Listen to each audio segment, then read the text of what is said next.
Audio Jungle. آج ہم دلیلیں دیتے ہیں، میڈیا سے دلیلیں سنتے ہیں، اسلام تنگ نہیں ہے، تم نے اسلام کے دائرے کو تنگ کر دیا ہے۔ میں ایک ہی بات کہا کرتا ہوں، یہ دلیلیں دینے والے سوچیں کہ رسول خدا کی بیٹی کے پردے کا عالم کیا تھا۔ بس ہمارے لیے وہ نمونہ ہے، وہ کامل اور اکمل نمونہ ہے، اور ہم نے اپنی زندگی اس نمونے کے مطابق گزارنی ہے۔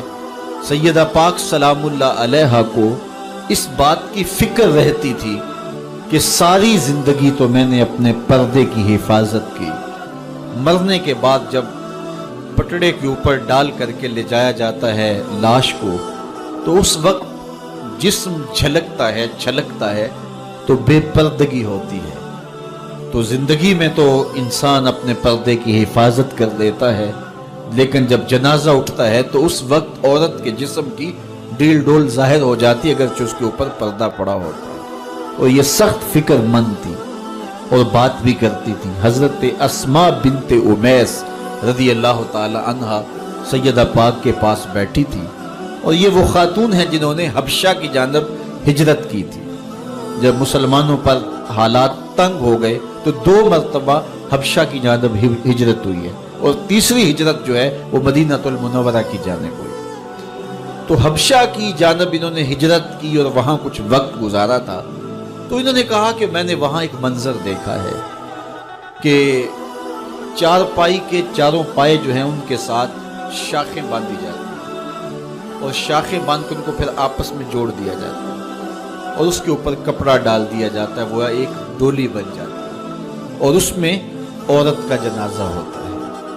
جب یہ بات سنی تو سیدہ کی خوشی کی انتہا نہ رہی، کہا یہ تو بہت اچھا ہوا۔ اور سیدہ پاک کا پھر جنازہ پردے کے ایسے ماحول میں اٹھتا ہے، اور رات کی تنہائی میں اٹھتا ہے، اور بہت تھوڑے لوگ جنازے میں شامل ہوتے ہیں۔ اور پھر سیدہ پاک سلام اللہ علیہا کے پردے کا عالم یہ ہے، اہل سیر نے لکھا ہے، کل قیامت کے دن جب میدان حشر میں سیدہ تشریف لائیں گی تو 70,000 حوروں کے جلو میں ہوں گی، اور جب گزریں گی تو آواز آئے گی، یا اہل الجمع غدوا ابصارکم لئنا فاطمہ بنت محمد حتی تمر۔ اے نبیوں، رسولوں، پیغمبروں، اے صالحین، نیکوکاروں، اے حشر کے میدان میں جمع ہونے والے لوگوں، اپنی نظریں نیچی کر لو، محمد کی صاحبزادی گزر رہی ہے۔ تو قیامت کے دن بھی اللہ ان کو یہ اعزاز دے گا، ان کو تکریم دے گا، ان کو عزت نصیب کرے گا۔ تو سیدہ پاک کا نمونہ زندگی ہماری مخدرات اسلام کے لیے، ہماری بیٹیوں کے لیے، بہنوں کے لیے کامل، اکمل اور مکمل نمونہ ہے۔ مزرعہ تسلیم را حاصل بطول، مادرانہ اسوائے کامل بطول۔ تو ان سے ہمیں سیکھنا ہے کہ انہوں نے اپنی ساری زندگی کیسے گزاری۔ آج کی عورت کہتی ہے کہ میں نہیں کر سکتی نماز، روزہ اور یہ امور نہیں بجا لا سکتی، بچوں کا بوجھ اتنا ہے، ان کی تربیت اور ان کو کھانا دینا، ان کو دودھ دینا، بار بار جو ہے وہ ان کا لباس تبدیل کرنا، کب وقت ہوتا ہے، میرے کپڑے بھی ناپاک ہو جاتے ہیں، تو کیسے میں ان کو جو ہے بچوں کو کروں اور اس کے بعد عبادات بھی وقت پہ کر سکوں، تو یہ بڑا مشکل ہے۔ وہ حضرت سیدہ کو دیکھیں کہ آپ اپنے کندھوں پہ مشکیزہ بھی اٹھا کے لاتی ہیں، چکی بھی پیستی ہیں، بیٹوں کی تربیت بھی کرتی ہیں، شوہر کی خدمت بھی کرتی ہیں، اور مصلی بچھا کے جب کھڑی ہوتی ہیں تو ساری رات قیام میں، کبھی رکوع میں، کبھی سجدے میں گزر جاتی ہے، اور پھر کہتی ہیں مالک تیری راتیں اتنی چھوٹی ہیں، تیری بندی کا ذوق بندگی ہی پورا نہیں ہوتا، ایک تو رات اتنی لمبی بنا دے جی بھر کے تجھے سجدہ ہی کر سکوں۔ تو انہیں شکوہ رہتا ہے کہ راتیں اتنی چھوٹی ہیں اور میرا ذوق بندگی ہی پورا نہیں ہوتا۔ سارا دن روزے سے گزرتا ہے، رات قیام میں، رکوع اور سجود میں گزرتی ہے، اور بیٹوں کی تربیت کی تو وہ کائنات نے ایسی تربیت کا جوہر نہیں دیکھا ہے جو سیدہ فاطمہ کے گھر میں پلنے والے بچوں میں تربیت کا رنگ نظر آیا، کہ انہوں نے اپنا خون دے دیا لیکن دین کی آن پہ آنچ نہیں آنے دی۔ تو ان کی زندگی ہمارے لیے، ہماری مخدرات اسلام کے لیے بہنوں بیٹی اور ماؤں کے لیے کامل اکمل نمونہ ہے۔ میری بہن میری بیٹی، تو مغرب کی ٹینو نہیں ہے، تو مشرق کی بیٹی ہے۔ تو کوئی دیا نہیں ہے کہ جس کو جو چاہے اٹھا کے لے جائے۔ تو گھر کی رونق ہے، عزت ہے، آبرو ہے۔ تو سمٹ جائے گی تو معاشرہ پھیل جائے گا۔ اور تو اگر گھر میں سمٹ کے بچوں کو سنبھال لے گی تو امت بحر و بر پہ قابض ہوگی، لیکن اگر تو گھر کو نہ سنبھالا تو پھر امت کبھی بھی بامراد اور کبھی بھی سرخرو نہیں ہو سکتی۔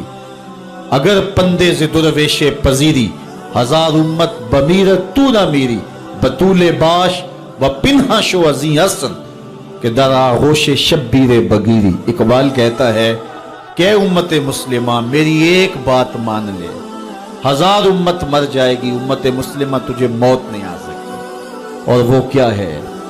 اللہ اکبر، بطول باش، قوم کی بہن سے، بیٹی سے، ماں سے مخاطب ہو کے اقبال بولتے ہیں بطول باش، بطول بن جا، وہ پنہا شو ازیں اثر، اور زمانے کی آنکھ سے پوشیدہ ہو جا۔ پھر در آغوش تو شبیر بگیری، پھر تیری آغوش میں بھی حسین ابن علی کے جانشین پرورش پائیں گے۔ تو اپنے آپ کو سمیٹ کے اس کردار کے سانچے میں ڈال لیا جائے۔ عورت کا دائرہ کار گھر ہے، چار دیواری ہے، اور اس چار دیواری کے ماحول کو آسودہ رکھے۔ وہ باہر نکل کر کے جو ہے وہ گھر کی ذمہ داریوں سے دستبردار نہ ہو۔ یہ ذمہ داریاں مرد کی ہیں کہ وہ باہر نکلے اور ضروریات کو فراہم کرے۔ عورت کی ذمہ داری چار دیواری کی ہے، اس چار دیواری کو رونق بخشے اور تربیت پر نئی نسل کو بہتر بنانے کے لیے اپنی ساری صلاحیتیں صرف کر دے۔ ساری زندگی میں ایک اس کا بچہ بھی اگر قوم کو مل گیا تو قوم کی تقدیر بدل جائے گی۔ مائی راستی ہیں یا ام الخیر ہیں، انہوں نے ایک بچے کی تربیت کی، آج مائیں کیوں نہیں کر سکتی؟ بابا فرید کی ماں بیٹے کے مزاج کو سمجھتی ہیں کہ یہ شکر کو بہت پسند کرتا ہے، تو شکر کی پڑیا مسلح کے نیچے رکھ دیتی ہے، اور بیٹا مسلح اٹھاتا ہے تو نیچے شکر کی پڑیا ملتی ہے، روز ڈیوٹی دیتی ہے، اور بیٹا شوق سے نماز پڑھتا ہے، بعد میں شکر کی پڑیا بھی ملے گی۔ ایک دن کہیں گئی تھی تو نماز کا وقت ہوا، ماں وہاں بے چین ہے اور وہی مسلح بچھا کے کہتی ہے مالک میری لاج رکھنا۔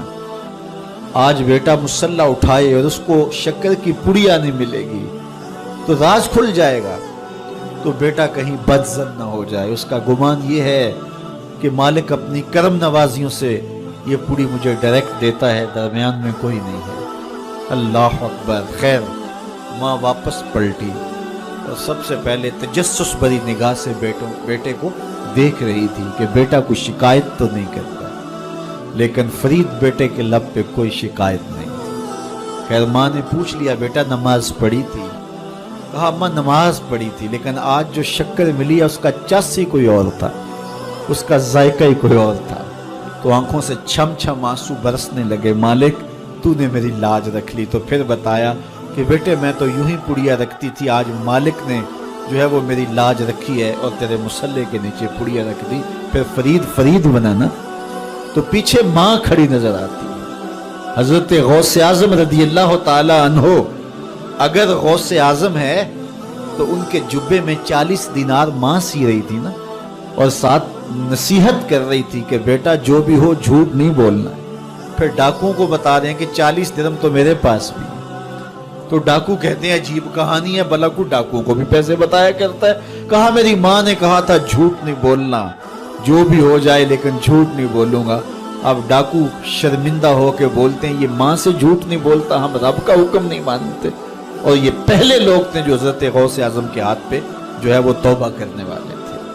اللہ اکبر۔ قطب الدین بختیار کاکی جب درس گاہ میں جاتے ہیں، استاد پڑھاتا ہے الف لام میم ذالک الکتاب، پورا پارا سناتے ہیں۔ دوسرے پارے کا آغاز ہوتا ہے سیقول السفہاء من الناس، بچہ سارا پارا سنا دیتا ہے۔ تیسرا پارا، چوتھا پارا، 14 پارے سنا دیے۔ کہا یہاں سے شروع کرو، سبحان الذی اسریٰ بعبدہ۔